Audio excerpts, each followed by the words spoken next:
Have you ever felt like you were running from something? Well, today we're diving into the story of a kid who literally can't stop. His name is Castle Cranshaw, but you can pretty much forget that name. Everyone, and I mean everyone, just calls him Ghost. So, here's a funny thing about Ghost.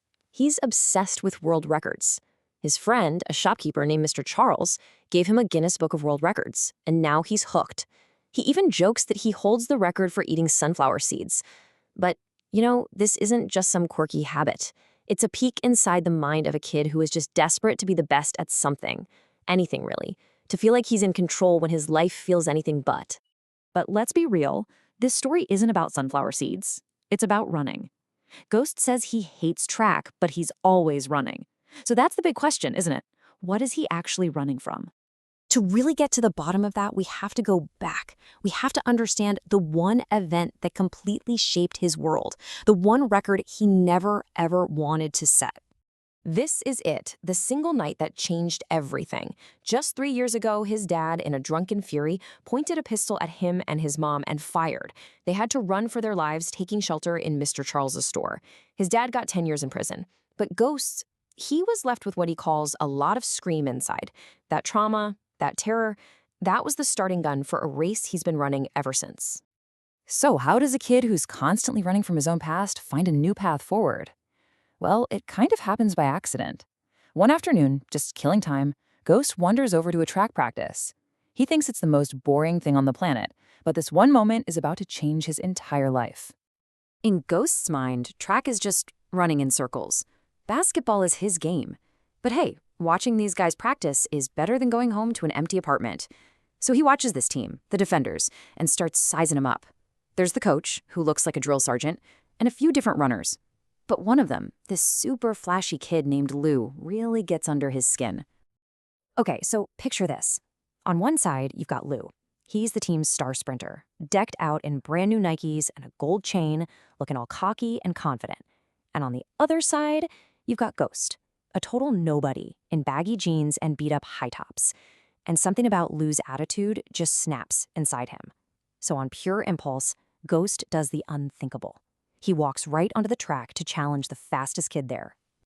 The coach blows the whistle, and Ghost just runs. His mind goes totally blank. And right there, in his street clothes and clunky shoes, he runs Lou to a dead heat. It was too close to call.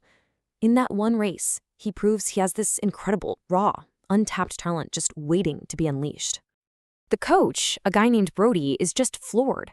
He doesn't just see some disrespectful kid crashing his practice.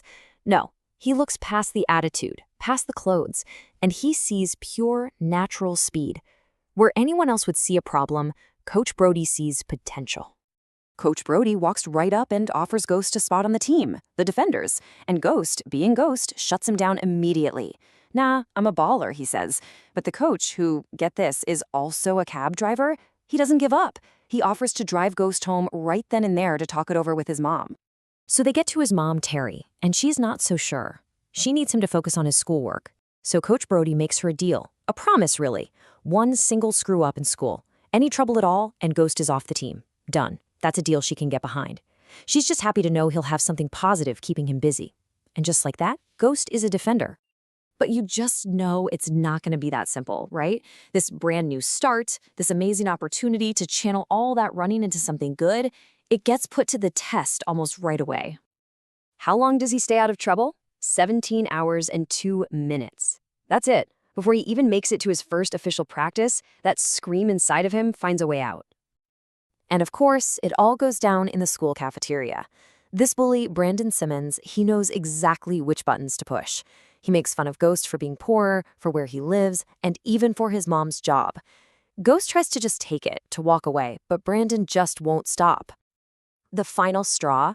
A chicken wing. Brandon throws it at him. And that's it. The scream is out.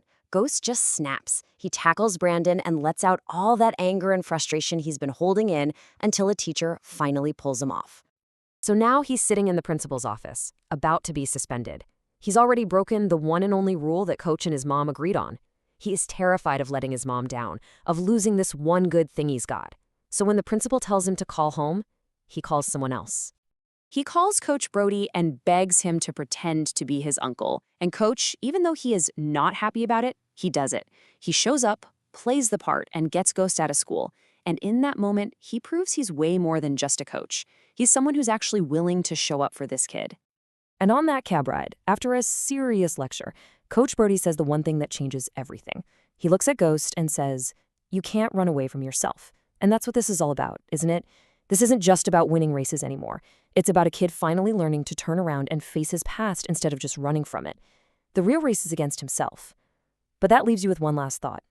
Can you ever really outrun your own ghosts?